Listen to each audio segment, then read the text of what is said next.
Merry Christmas, everyone. And Happy New Year. And don't forget, end the Fed.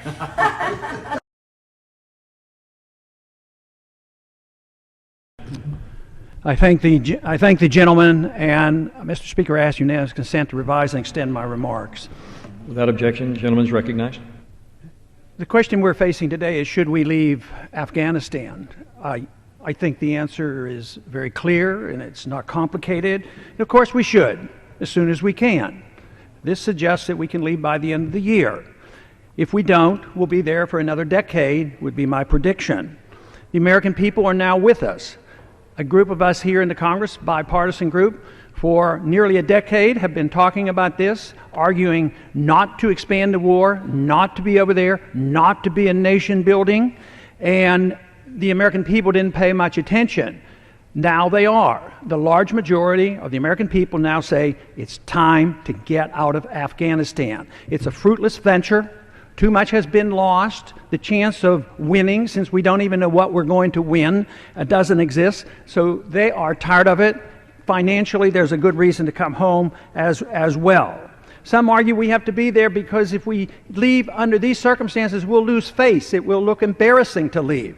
So how many more men and women have to die? How many more dollars have to be spent to save face? That is one of the worst arguments possible.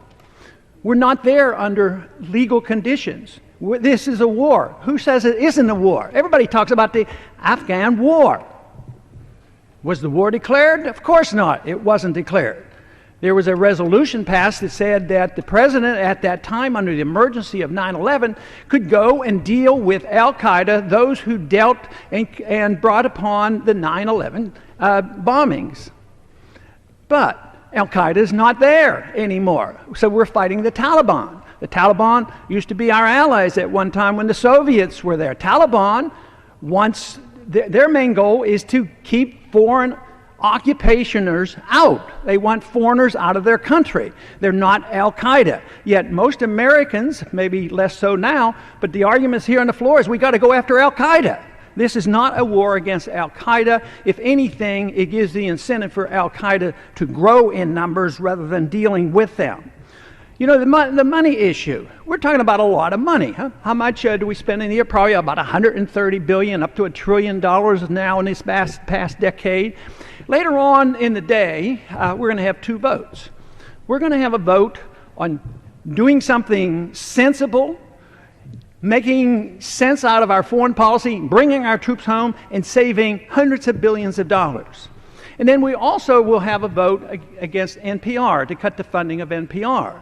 There is a serious question about whether that will even cut one penny, but at least the fiscal conservatives are going to be overwhelmingly in support of slashing NPR, go home and brag about how they're so great fiscal conservatives, and the very most they might save is $10 million.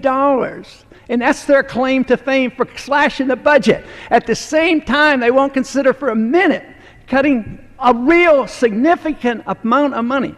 All empires end for fiscal reasons because they spread themselves too far around the world, and that's what we're facing.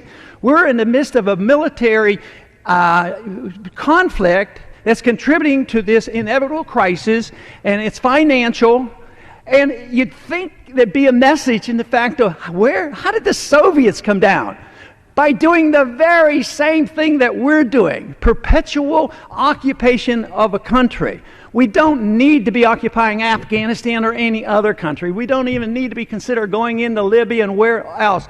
Fortunately, I guess for those of us who would like to see less of this killing, we will have to quit because we won't be able to afford it. The process that we're going through is following the War Powers Resolution. This is a proper procedure. It's call attention to how we slip into these wars. I have always claimed that it's the way we get into the wars that are the problem. If we would be precise and only go to war with a declaration of war, get with the people behind us, knowing who the enemy is, and fight, win, and get it over with, that would be more legitimate.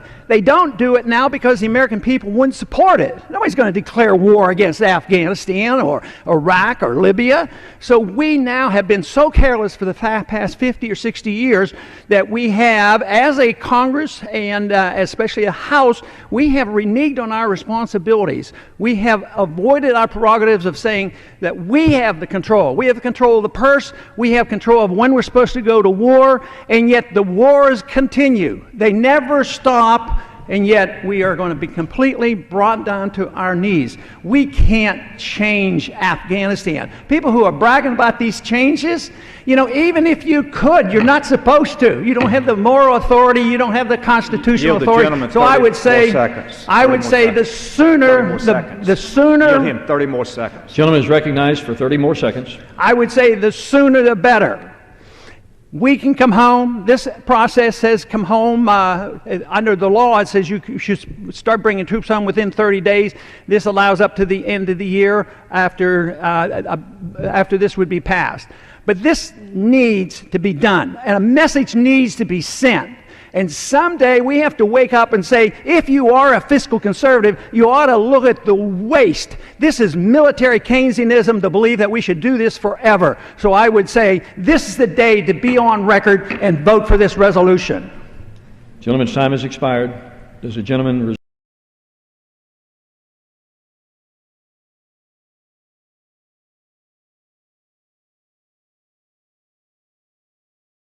Dr. Fauci, knowing that it is a crime to lie to Congress, do you wish to retract your statement of May 11th where you claimed that the NIH never funded gain-of-function research in Wuhan? Senator Paul, I have never lied before the Congress, and I do not retract that statement. This paper that you are referring to was judged by qualified staff up and down the chain as not being gain of function. You do not know what you are talking about, quite frankly, and I want to say that officially. You do not know what you are talking about. I totally resent the lie that you are now propagating, Senator, and you are implying that what we did was responsible for the deaths of individuals. I totally resent that. And if anybody is lying here, Senator, it is you. We are here at a committee to look at a virus now that has killed almost 900,000 people. And the purpose of the committee was to try and get things out, how we can help to get the American public. And you keep coming back to personal attacks on me that have absolutely no relevance to reality. Do you think anybody has had more influence over our response to this than you have? Do you think it's a great success? Do you think it's a great success what's happened so far? Do you think the lockdowns were good for our kids? Do you think we slowed down the death rate? More people have died now under President Biden than did under President Trump. You are the one responsible. You are the architect. You are the lead architect for the response from the government, and now 800,000 people have died. Right. Do you think it's a winning success, what you've advocated for government? Get boosted. And you've advocated to make it coercive. Take a look at everything that I said. You've advocated it to be done by mandate. But you've advocated that you're infallible. Don't want me that to was finish my because question. you know what I'm going to say. That was the question. Senator, were you political in taking down these three prominent epidemiologists? Senator Paul, if you would please, I'm going to allow this, Dr. Fauci to respond. We have a number of senators who would like to ask questions, and I would like him to be able to respond. Please do so. So what happens when he gets out and accuses me of things that are completely untrue is that all of a sudden that kindles the crazies out there, and I have threats upon my life, harassment of my family and my children with obscene phone calls because people are lying about me. Just about 3 or 4 weeks ago, on December 21st, a person was arrested who was on their way from Sacramento to Washington, D.C., at a speed stop in Iowa. And the police asked him where he was going, and he was going to Washington, D.C. to kill Dr. Fauci. And they found in his car an AR-15 and multiple magazines of ammunition because he thinks that maybe I'm killing people. So I ask myself, why would Senator want to do this? So go to Rand Paul website, and you see Fire Dr. Fauci with a little box that says, contribute here. You can do $5, $10, $20, $100. So you are making a catastrophic epidemic for your political gain.